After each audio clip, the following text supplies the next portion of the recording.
Good afternoon and good morning, everyone, and welcome to Yandex fourth quarter 2020 earnings call. You can find our earnings release and supplementary slides on our IR website. The key speakers on our call today are Tigran Khudaverdian, our Deputy Chief Executive Officer, Daniil Shuleyko, our Chief Executive Officer of Yandex Taxi, and Greg Abovsky, our Chief Operating and Chief Financial Officer. Evgeny Senderov, Chief Financial Officer of Yandex Taxi, will be available on the Q&A session. Now I will quickly walk you through the safe harbor statement. Various remarks that we make during the call regarding our financial performance and operations may be considered forward-looking, and such statements involve a number of risks and uncertainties that could cause actual results to differ materially. For more information, please refer to the Risk Factors section of our most recent annual report on Form 20-F filed with the SEC. During the call, we'll be referring to certain non-GAAP financial measures. You can find a reconciliation of non-GAAP to GAAP measures in the earnings release we published today. And now I'm turning the call over to Tigran. Thank you, Yulia, and thanks to everyone for joining our call today. In Q4, we continue to focus on deepening the integration between our businesses and developing cross-service products to strengthen our platform. Yandex Plus is one of the most important pillars in our ecosystem strategy. The total number of subscribers reached 6.8 million at the end of December. This strong momentum continued into this year, and our subscriber base is now approaching 8 million, including over 1 million from Taxi. We are very encouraged by the results since the upgrade of the program in August and introduction of cashbacks.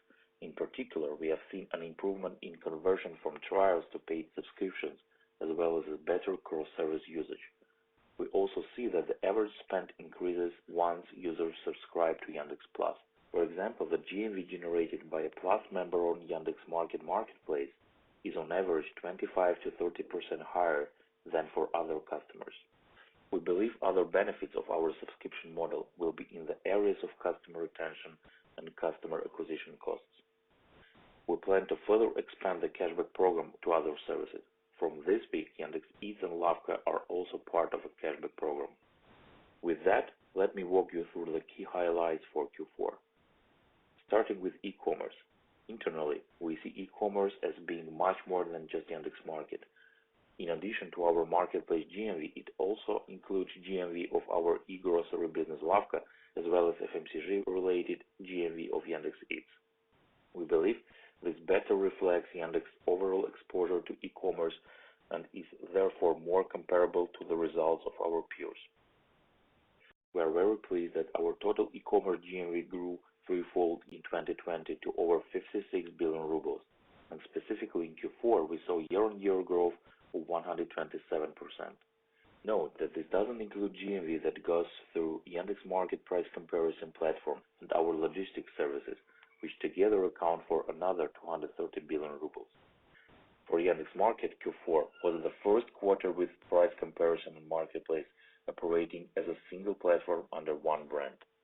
The rebranding process went well as we successfully moved our existing buyers and merchants to the new platform. At the same time, as we expected, this was a transitional quarter. Our customers were getting used to the new interface, which marginally slowed our GMV growth during the holiday season. This effect was temporary and market GMV growth reaccelerated in early 2021. Despite rebranding and very limited marketing support throughout most of last year, the number of active buyers increased by 2.4 times and now over 6 million. And our assortment has expanded by more than 3 times and has reached 2 million SKUs. We have launched on-demand delivery options synergizing the Yandex Market and courier capabilities of Yandex Lavka. This service offers 15 to 30 minute delivery to door and is now available to all users in Moscow, parts of St. Petersburg and Nizhny Novgorod. Integration with Yandex Plus has also deepened. In addition to cashbacks, most of our Plus subscribers get free delivery on their orders above 700 rubles. In mid-January this year, we decreased our commission for merchants, which are now the most attractive on the market. In the second half of 2020, we laid the foundation for the integration of Market with other businesses. 2021 will be much more about fast growth, more active transition of merchants from the CPC to CPA models, and also expanding our logistics infrastructure. Moving to search and portal. Our total search share reached a new record of 59.7% in Q4, which represents a further 40 basis points increase from Q3 and a 220 basis points increase year-on-year. Search has been key driver behind the recovery and advertising revenue in Q4. Our fixed CPA model is also gaining traction among small and mid-sized advertisers. We launched it in Q2, and it already accounts for almost 6% of total advertising revenue as of mid-February and over 10% specifically within the Yandex advertising network. For 2021, our priorities include video, fixed CPA, and a subscription model for SME clients. We believe this initiative will help us to maintain advertising revenue growth at or above the dynamic of the digital ad marketing in Russia. We are very encouraged by the trends we are seeing in Zen. The daily audience has reached 20.3 million users, up 51% year-on-year. Users consistently spend over 40 minutes per day on our platform, 23% of which is on video. In addition to solid user engagement, we have seen revenue growth recovering to our pre-COVID trajectory. In December, Zen revenue reached 13.1 billion rubles on an annualized run rate basis, growing 49% year-on-year. Media services. We have already discussed our progress with Yandex Plus, but another important milestone for the team was achieving more than 3 million viewing subscribers per month as of January. Based on our internal estimates, we believe this makes us the leader in the Russian OTT market, ahead of both Ivi and Oko. Finally, a couple of words on cloud. The business continued its rapid expansion and reached an important milestone of 1 billion rubles in revenue in 2020, growing 4.5 times year-on-year. Importantly, this impressive revenue growth was driven by both customer base expansion and higher usage per customer. In December, we had approximately 15,000 active users. The number of paying customers increased 40% compared to December 2019 to almost 10,000, while the average check grew 180% year-on-year.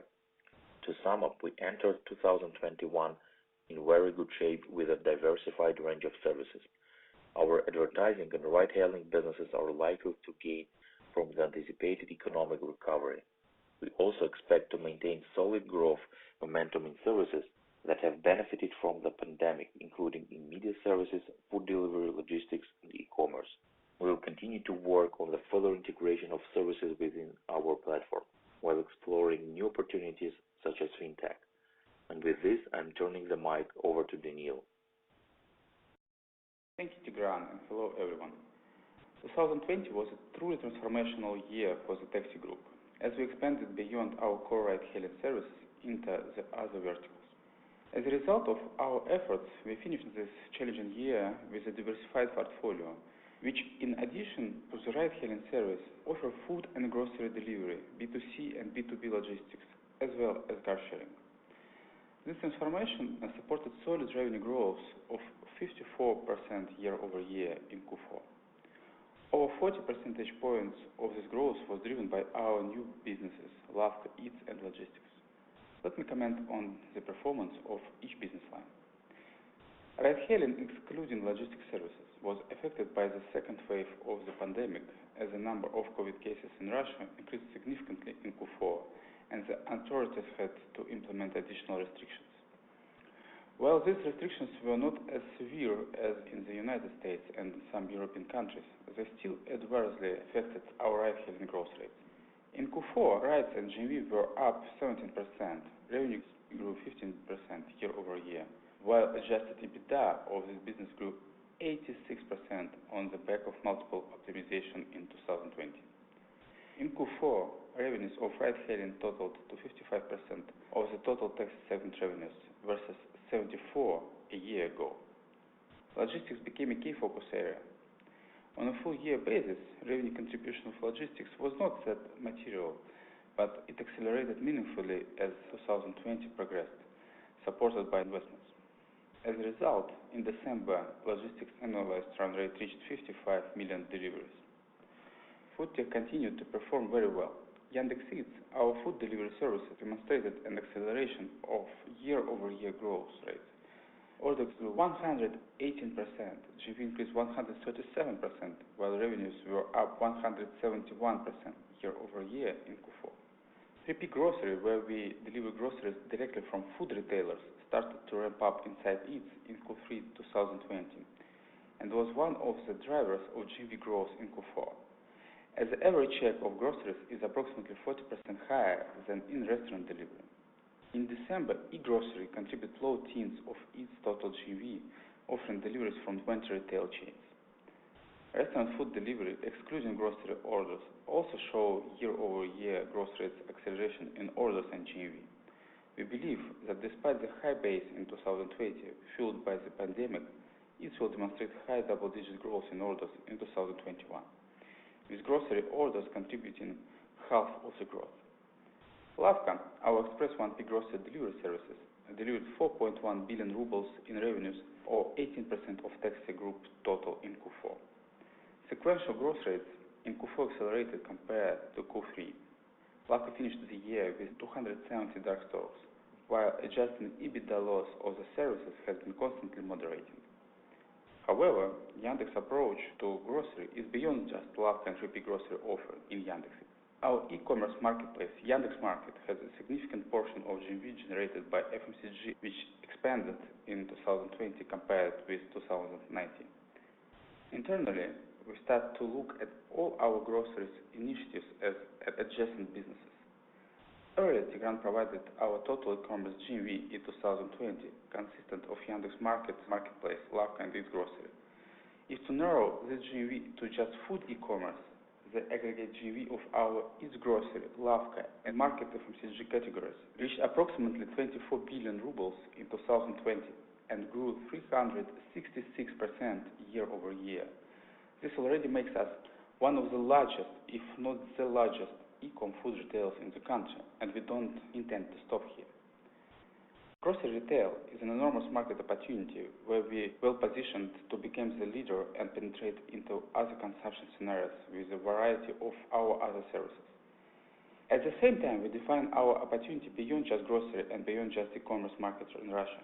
We believe that our core addressable market is the overall Russian retail market, which in 2020 was approximately $520 billion, not much lower than the retail market in UK, by the way. The overall Russian retail market is highly fragmented, offline prevailing, but there is a clear trend towards online, where we have just a few high-quality companies capable to accelerate the shift to online. We believe we are one of such players and will be focused to scale up our presence on this market, including the regions. Turning to the regions, as you know, in early February we announced the acquisition of selected assets of Vizyot Group, including the call centers and logistics business of Vizyot. The transaction goes beyond just ride-hailing and will help us to expand our other services in the regions. It is also beneficial for the regional development of e-commerce, which is an important part of Yandex strategy. This acquisition will allow us to significantly improve customer care in the regions on the base of existing call centers of Vizyot, which, as you know, are very efficient. Assuming successful integration, we expect to reach a well-balanced supply-demand platform and offer drivers a variety of options to earn money beyond just ride-hailing.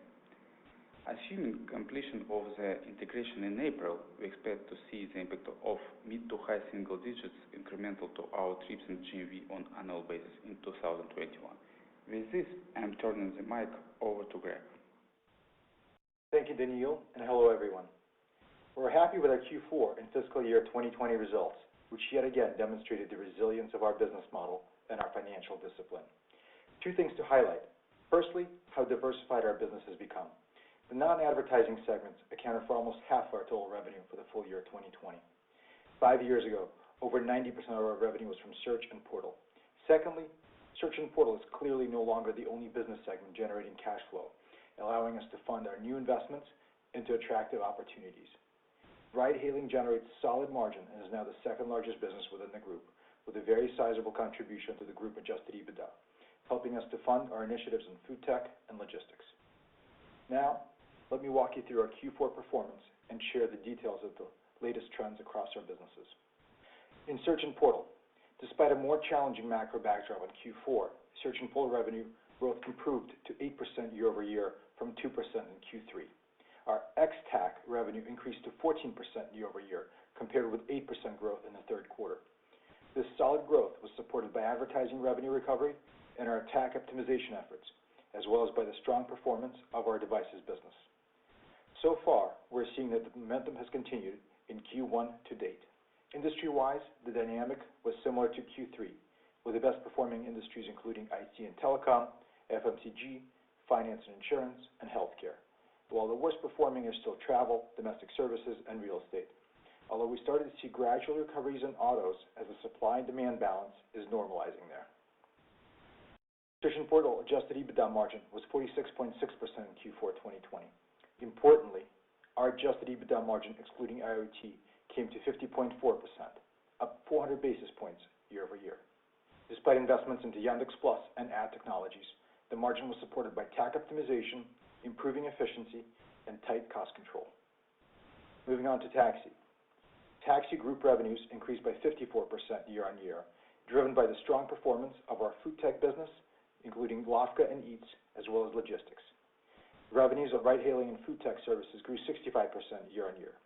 Despite the second wave of the pandemic, which put pressure on mobility and on ride-hailing demand during the important holiday period in December, the growth of the ride-hailing and food tech segment remained solid and even slightly accelerated compared to 64% in Q3. This is because growth was supported by an acceleration of revenue growth in Eats, as well as the continued rapid expansion of Lavka. Adjusted EBITDA of the Taxi Group was 1.8 billion rubles in Q4, slightly higher than Q3 in absolute terms. It's important to note that our adjusted EBITDA in the ride-hailing segment, excluding logistics, increased 97% year-on-year for the full year 2020, despite many challenges and revenue slowdown on the back of COVID. Ride-hailing also remains the key funding source for the development of food tech services. Yandex Eats performed very well and accelerated revenue growth to 171% year-over-year in Q4. The segment posted a small adjusted EBITDA loss in Q4, which was primarily a result of the undersupply of couriers at the end of the quarter. The combination of very high demand for food delivery services, harsh weather conditions, and border closures all resulted in significant increase in delivery cost per order. Yandex Drive again delivered positive adjusted EBITDA in Q4 for the second quarter in a row. Turning to Yandex Market. Yandex Market revenue increased 17% year-over-year in Q4. Price comparison revenue growth accelerated sequentially to 29% year-over-year from 23% in Q3. Our marketplace orders more than doubled despite the rebranding efforts that we undertook in Q4 as we end-of-lifed the Baru brand and rebranded it as Yandex Market. Despite solid orders growth, GMV growth slowed down compared to Q3 primarily due to lower AOVs. Revenue from the marketplace was also affected by our success in shifting to 3P model with 66% share compared to only 30% share of 3P in Q4 of 2019. Q4 was in many ways a transitional quarter for us, and we're already seeing meaningful reacceleration in growth of GMV in January and February month to date. The adjusted EBITDA loss of Yandex Market amounted to 3 billion rubles in Q4, up from 2.9 billion ruble loss in Q4 19. Now on to other businesses. Media services delivered another quarter of strong performance with revenue growth of 118% year-over-year, while subscription-based revenues more than doubled in Q4, reflecting strong subs additions and a growing number of paying subscribers. Growth remained solid in the quarter to date. The level of investments in Q4 was 1.1 billion rubles, which is comparable to Q3 levels. We continue to invest in quality content, including our original series, which helped us to achieve the leading position in the OTT market by the number of monthly viewing subscribers. Revenue in classifieds grew 13% year-over-year in Q4, just slightly under 16% growth in the previous quarter. The supply chain challenges that led to depleted car stocks at dealerships continued to weigh in on the pace of recovery. However, we have seen a reversal of this trend since December, with revenue growth in January returning to the high teens. We expect the market situation to normalize by the end of Q1 2021. Profitability-wise, we achieved a record high adjusted EBITDA margin of 33% as a result of positive operating leverage and a number of cost-saving initiatives. Turning to other bets and experiments. Revenue increased by 56%, primarily driven by strong revenue growth in Zen, further recovery in Geo, as well as our rapidly growing cloud business, which delivered over 300% revenue growth in Q4. The adjusted EBITDA loss amounted to 1.5 billion rubles in this segment, on the back of improving profitability in Geo, Zen, and cloud, and growing investments in development of our self-driving technology and education platforms. Finally, a couple of words on our outlook. Assuming no further escalation of the pandemic, we expect our group revenues in full year 2021 to be between 305 and 320 billion rubles. We believe the growth of the online advertising market will likely be in the mid-teens in 2021, and we expect our search and portal revenue to grow at least in line with the market. We expect a stable year-over-year margins in search and portal, excluding the effect of the device business. We expect both our Yandex marketplace GMV, as well as our total e-commerce GMV, including Lavka, as well as grocery GMV generated by Yandex Eats, to grow 2.5 times in 2021, despite the high base in 2020, where we saw abnormally high demand during the lockdown months. To support the growth, we will significantly increase investments with a focus on logistics infrastructure, last mile delivery, and improving the customer experience. We anticipate our CapEx to remain in low double digits as a percentage of the total group revenue, including planned investments in our new campus. Excluding campus construction costs, we expect our CapEx to sales to be in the high single-digit range. With this, I'm turning the mic to the operator for the Q&A session.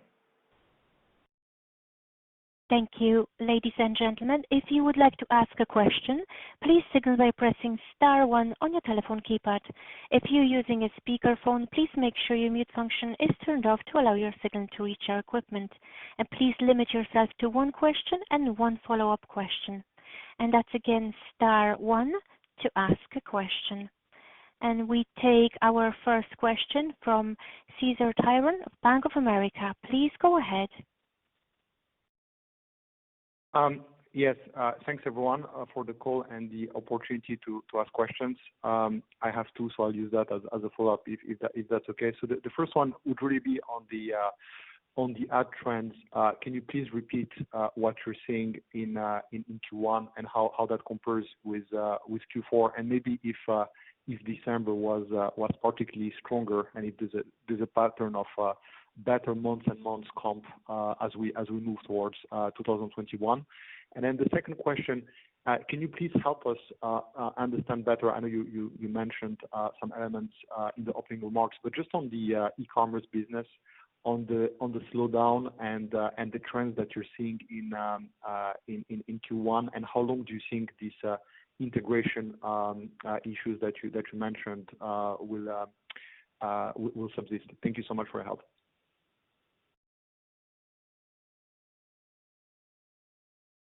Hi, Cesar. It's Greg. Thank you very much for your questions. Let's start off with the advertising trends that we're seeing.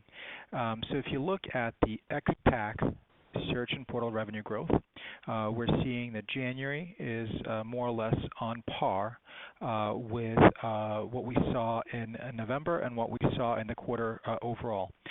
We definitely did see a slight acceleration in December as some of the budgets were pulled in. But overall, I would say the trends we're seeing are fairly solid. And then turning to your second question in terms of e-commerce. So Q4 was very much a transitional quarter for us. I mentioned that we end-of-lifed the previous brand for our marketplace, Biru. We shifted everything onto the Yandex Market platform and began transitioning both merchants and consumers to this new brand.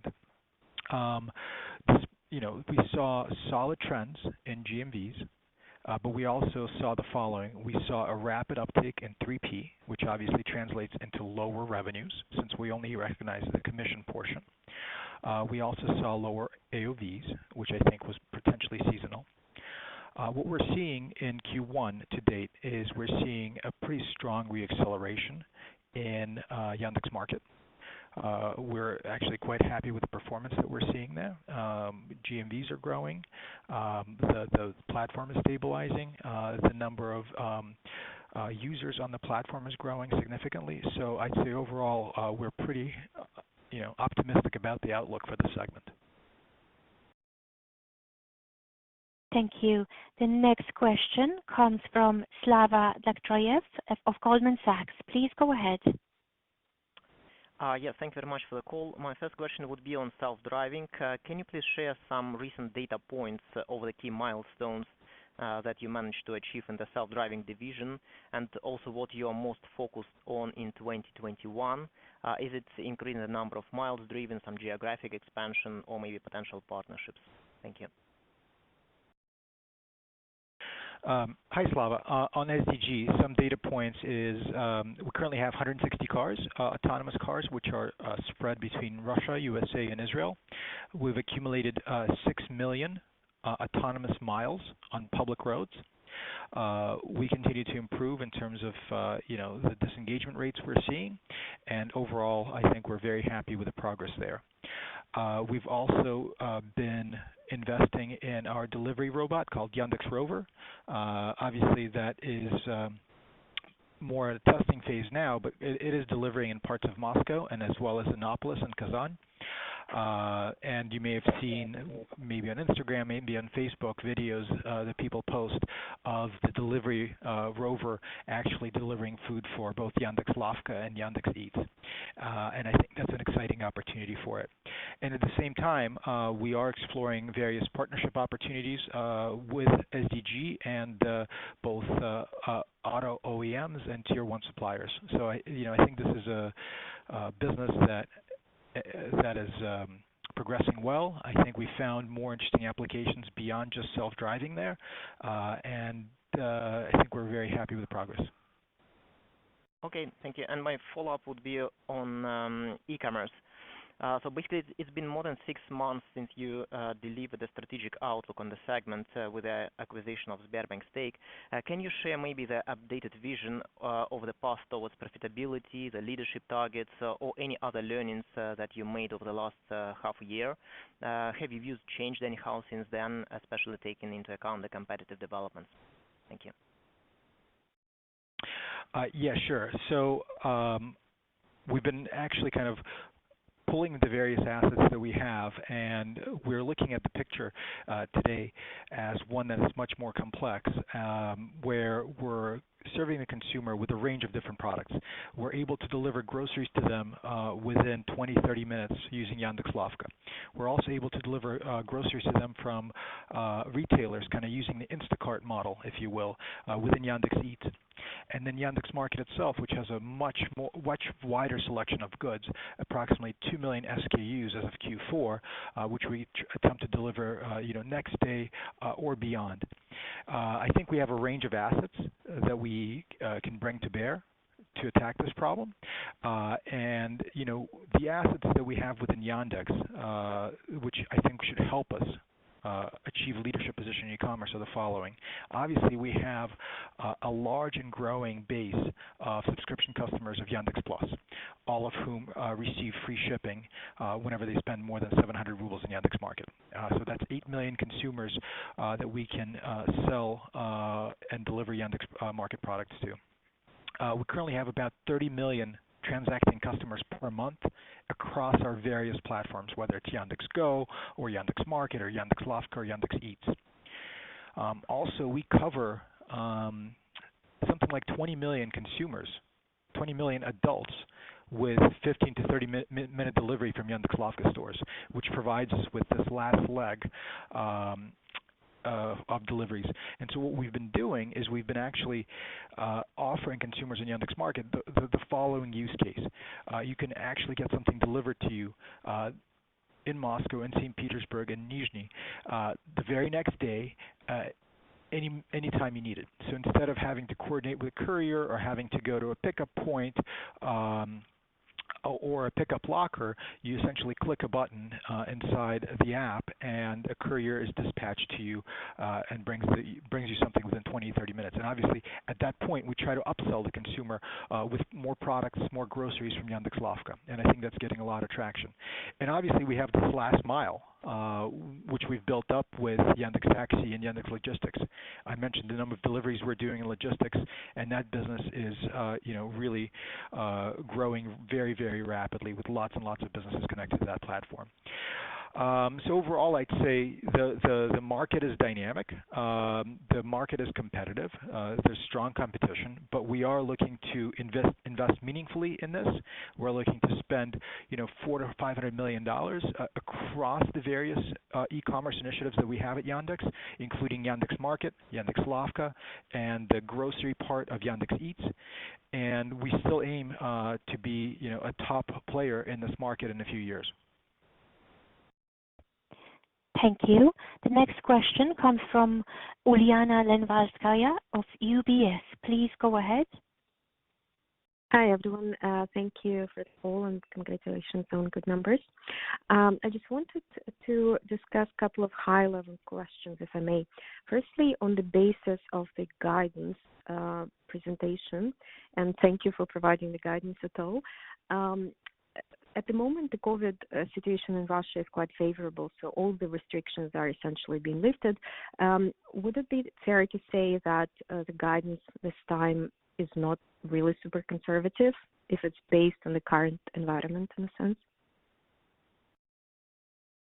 Yeah, I think the guidance is based on the situation as we currently see it.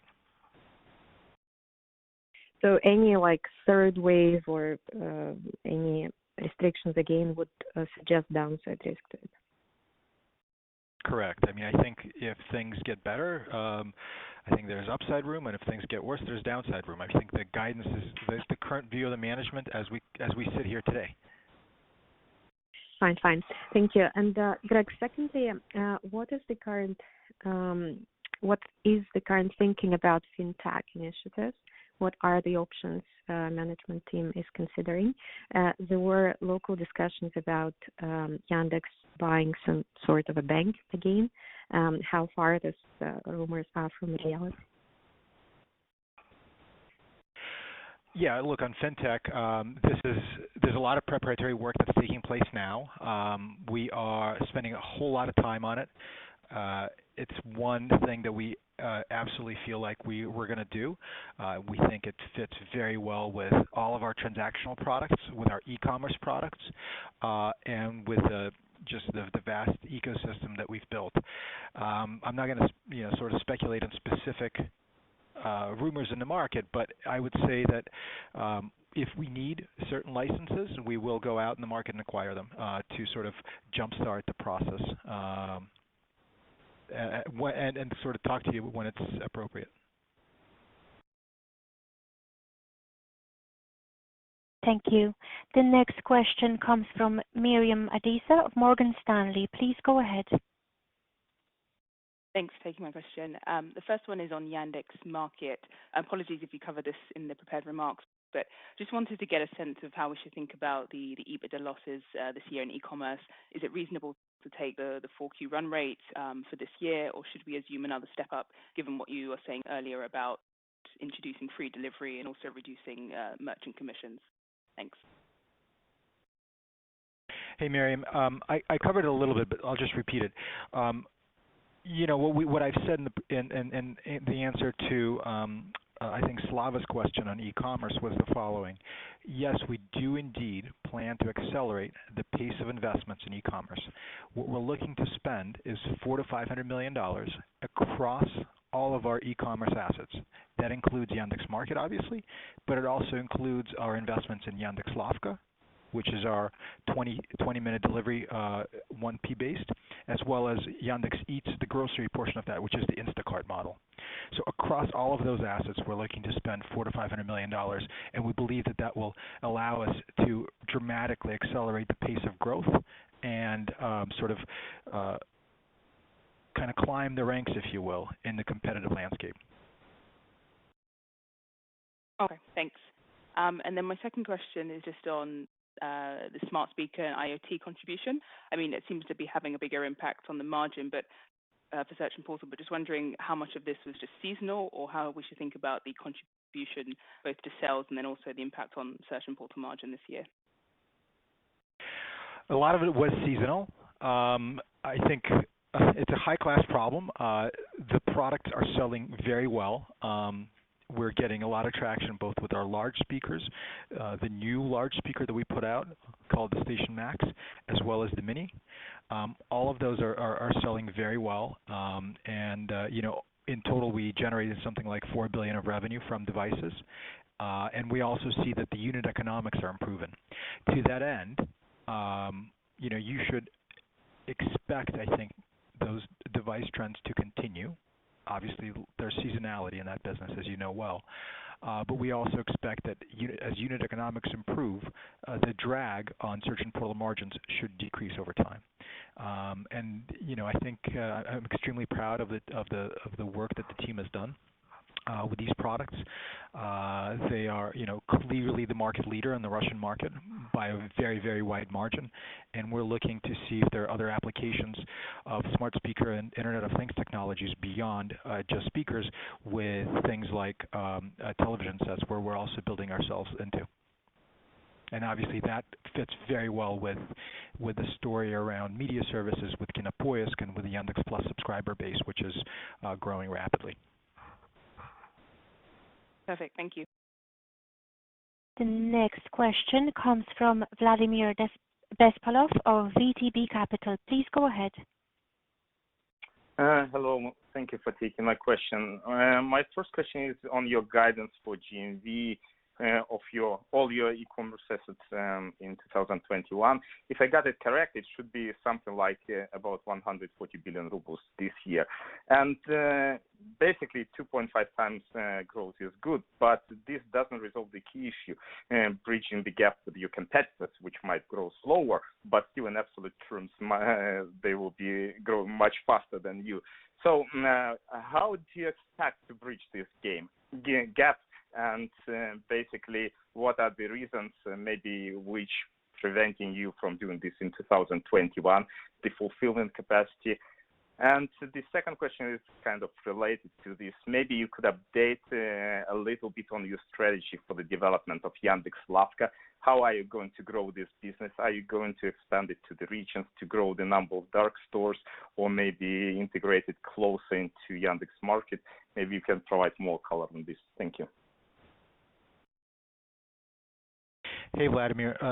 Great questions. So you got it correctly in terms of the guidance around GMV. We do expect that the GMV, both of Yandex Market itself and of e-commerce overall, so including contributions of Lavka and groceries within Yandex Eats, will increase by 2.5 times. And so the number you provided of about 140 billion GMV is more or less in the ballpark, right? I think that puts us squarely in the number 3 slot in the Russian e-commerce landscape, which is, I think, a very, very formidable achievement in a very short period of time. At the same time, we recognize that the market is competitive, and I think our competitors in e-commerce are very strong, and we have a tremendous amount of respect for them. And what we're focused on is delivering on the customer experience and bringing to bear whatever assets we have in this battle, if you will. And I think I listed them when I talked to Slava just earlier on. Hopefully that answers that. And then on the question around Lavka, I would say that our strategy is certainly to go beyond just Moscow and St. Petersburg. We do expect to roll those out, and we've actually been looking to expand those beyond just Russia as well. As you know, we have a small experiment in Israel, and that's showing some promise. But focusing on the Russian regions, we are looking to expand Lavka. It may not be the exact same type of Lavka. We may make some alterations to the model, but the premise will be the same. So maybe the SKU assortment will be a little different. Maybe the price points will be a little different. But we do think that there is a real need for this, and we also think of this as a very important part of the overall e-commerce strategy. Okay, thank you very much. Hi, Vladimir, it's Evgeny. Yeah, I just want to add, a quick point that, Lavka already, we see it as a logistics infrastructure platform, and already currently we have a Lavka dark store within 30-minute walking radius for 20% of Russian adult population. So that's going to grow going forward, and of course we're going to focus on integrating it into our overall e-commerce and overall ecosystem. Okay, thank you, Evgeny. Thank you. Once again, ladies and gentlemen, please press star 1 if you wish to ask a question. The next question comes from Lloyd Walmsley of Deutsche Bank. Please go ahead. Thanks. 2 questions, probably for Greg. They're kind of related. I guess first, just that vision of connecting Yandex Plus with Yandex Market and Lavka, kind of how far along in the integration are you? Maybe in markets where it's rolled out, what % of transactions are running through the Lavka delivery, kind of, and how's that impacting user behavior and unit economics? And then the second one is just, can you give us a sense of what you're doing to drive that 3P mix higher in the market, and how is that maybe impacting gross margins and EBITDA margins? And related to that, like, are your third-party sellers bearing the cost of a lot of the logistics, or are you guys still absorbing a lot of that to drive market share? Thanks. Hey, Lloyd. So on Yandex Plus and market integration, those are fairly fresh, and those have all taken place in the last, call it 6 months. In fact, the idea that deliveries above 699 rubles will be free for Yandex Plus subscribers is very recent. And we think that this is a big opportunity. We see that those users that have Yandex Plus are spending considerably more on Yandex Market. On average, we're seeing 25 to 30% higher GMVs from Yandex Plus subscribers on Yandex Market. And obviously, we're focused on growing cross-service usage through various mechanics within our apps. And then on the question of 3P, what I could tell you is we obviously are focused on building a 3P marketplace. This is the idea that we have, and it's to enable merchants. It's not to compete with merchants. To that end, we've been investing aggressively, and just recently we dramatically lowered our commission on Yandex Market, so the take rates are some of the most attractive in the market on the Russian landscape. I think they're probably the most competitive and the most attractive. And obviously, 3P is more favorable to marketplace margins compared to 1P products. That's obvious. But we're also investing heavily to attract more merchants onto the platform. Thank you. The next question comes from Ildar Devletshin of Wood & Company. Please go ahead. Thank you very much, and congratulations on very good results. One question I wanted to ask on the taxi and broader logistics business, specifically with drivers. We know there was a bit of tightness in the market last year at certain periods of time. Do you see any further tightness, especially given the drive in the growth in e-commerce deliveries? And what's the situation with potentially migrants if the borders are reopening? And if you could specify the level of subsidy that you had in your Yandex Taxi business. That would be my first question, and I'll just ask a follow-up on your guidance.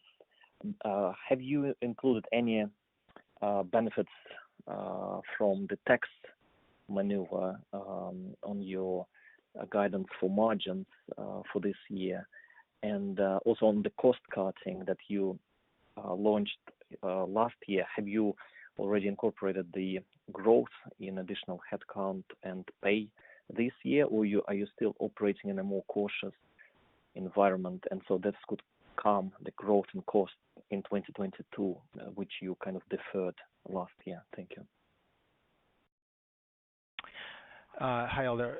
Let me take the second question first, and then I'll pass it on to Evgeny to give you some color on the first question.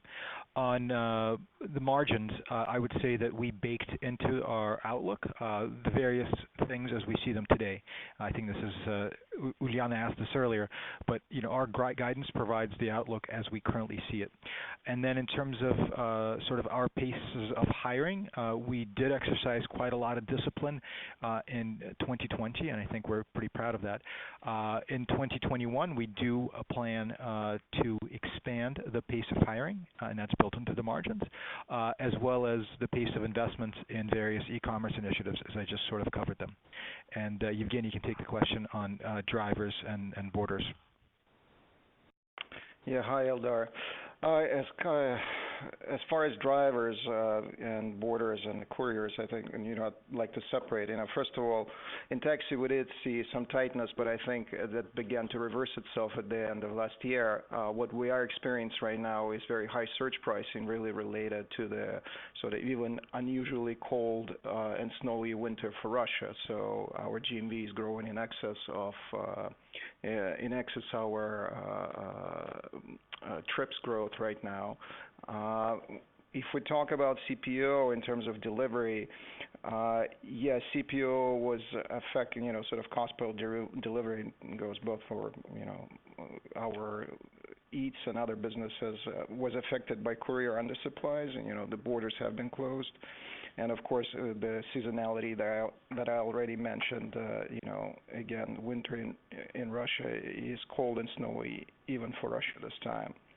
And that's affected the overall food delivery market. But we have seen, we've started to see signs that sort of normalization. So current CPO in the Eats business, for example, is down, roughly 15% from the peak levels in December. And we expect going forward, this is going to moderate. All right, thank you. Thank you. The next question comes from Uliana Lenvalskaya of UBS. Please go ahead. Thank you. I just wanted to follow up on a couple of things. Firstly, the cloud business performance looks really impressive. Would you consider showing this separately as a business unit? Hi, Uliana. Yeah, I think we're pretty happy with the cloud businesses currently progressing. It grew significantly in Q4, and we expect that it's going to grow further this year. We expect that it should approximately triple in 2021. And I think as we get more and more traction, we will likely break it out as a business unit. Internally, it's already set up as a business unit, and we think that this is a great forum for encouraging entrepreneurship at Yandex. And I think it's been very successful in all of our endeavors, and we think that this will help us win in cloud as well. Great, thank you. And Greg, I remember on the first quarter 2020 call, we were discussing the cut of management comp, which actually helped to the margin and search and portal. Was this thing reversed within 2020, or do you plan to reverse it in the coming quarters? So we didn't reverse it in 2020. We are expecting to pay bonuses, and we have gone back to normal salaries for management in 2021.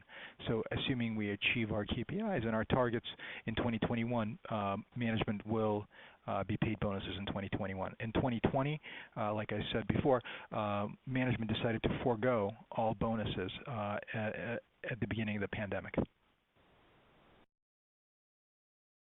Thank you. Thank you. The next question comes from Sebastian Patulea of Jefferies. Please go ahead. Hello, everyone. Thank you for taking my questions, and thank you for the presentation earlier. I've got two, and I'll use the second one as the follow-up, please. First one is regarding grocery delivery. There has been a focus recently on building your grocery delivery offering, and indeed, in that regard, the latest proof point is your partnership with Metro in Kazan. Can you please discuss the unit economics or the dynamics of building partnerships with pre-established retailers such as Metro versus building your own stores?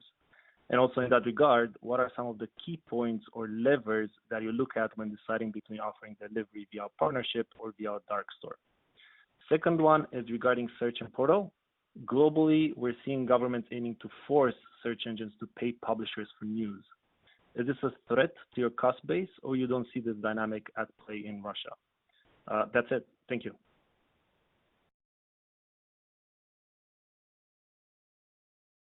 Hey, Sebastian. On the first question, so it's a very interesting question, and obviously we have both a 1P model with Lavka and a 3P model that's Instacart-like in Yandex Eats. I would say that the differentiation is more about the customer experience when consumers choose to have groceries delivered from Yandex Eats, they are looking for specific products from specific stores, i.e., they want a specific steak from Miratorg, or they want a specific popcorn from Vkusville, and so they choose to order it there. And the experience in terms of click-to-eat time or order completion times are a little bit longer. You're a little bit less accurate because obviously you don't know exactly what's in stock at every given minute in the retail store because you don't have 100% integration, and the retailers themselves don't exactly know what's on the shelf. With Yandex Lavka, you're offering a smaller SKU mix, you're offering more rapid delivery, and it's a slightly different consumer experience. And I think there's definitely place for both, and we will continue to pursue both of those models. Specifically on Metro and Kazan, I'm not going to comment because we have a lot of experiments with lots and lots of different partners. And then on to your second question with the search and portal and paying for news. So that question hasn't really gotten a lot of traction here, but obviously, once it does, if it does, we will explore it and figure out what to do with that. I think right now it's just not something that's at the top of the agenda. Thank you. The next question comes from Anna Kurbatova of Alpha Bank. Please go ahead. Yes, good afternoon. Thank you very much for the presentation. Very simple question. When the taxi IPO may return to the company's agenda, so what conditions you will be looking for? I mean, in terms of the overall business of taxi and segments, profitability, organizational things, and the capital markets. Thank you. Hi, Anna. So I would say that the consideration of the IPO of Yandex Taxi is not on the agenda. We are focused on building the leading digital platform in the countries in which we operate, and we see a ton of synergies between the various assets that we have. I think the power that we have is the platform that we've built, and being able to offer all of these services to consumers whenever they want, whatever they want, is what gives us real strength. And so I think pursuing an IPO is just not something that we're considering. Okay, thank you. Thank you. And the next question comes from Cesar Tiron of Bank of America. Please go ahead. Yes, hi. I'd like to ask two more questions, if that's okay. The first one would be on Zen. Do you believe that Zen is monetized to its full potential today? So I'd like to explain what I mean by that. Of course, if you increase further the number of users and even usage, you get further impressions, etc., and the revenues will increase. But with the current user base and the current usage that you see on Zen, is it, in your view, monetized to its full potential, or do you think there is a significant amount of inventory which is not used, or do you think that the pricing has scope to increase significantly? So that's the first question. And then the second one would be on the margins. Usually, Greg, you make some comments on these calls on profitability outlook. I might have missed it, but is there anything you'd like to tell us for 2021? Thank you so much. Sure, Cesar. Hi.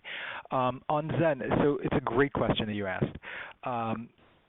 So I would say what we're seeing with Zen is that there's probably not a whole lot of opportunity to increase monetization in its current format.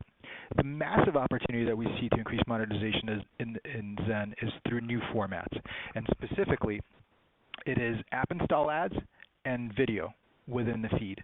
And there, I would say that we're investing a lot of time and a lot of effort to make this a much larger business. So if you took just the existing news feed and said, hey, is there a lot of inventory there that you guys are not monetizing? The answer is no. But what you could do is, And what we're in the process of doing is replacing some of that existing ad inventory with new formats. And I think we're getting finally starting to see traction with app install ads, with video, and you saw that video is growing as a percentage of total time spent. As a percentage of total time spent, it's over 23% now. And we also see that the number of users is growing rapidly. While revenue was up something like 49% year over year in December, their users were growing 51% in December, which is, I'd say, incredibly impressive. And currently, kind of quarter to date, we're toying with 22 million daily average users, which is just fantastic. So lots of opportunities for new products within Zen, and we're excited about that. And then on margins, we said that we expect that our search and portal margins to remain at the same level in 2021 as in 2020, excluding the impact of devices. And I think to the question that Miriam asked around smart speakers, we expect that the headwind from devices should decline over the course of the year. Right, as the devices become more profitable, as we're no longer subsidizing them quite as much, they should not be as much of a drag on margins.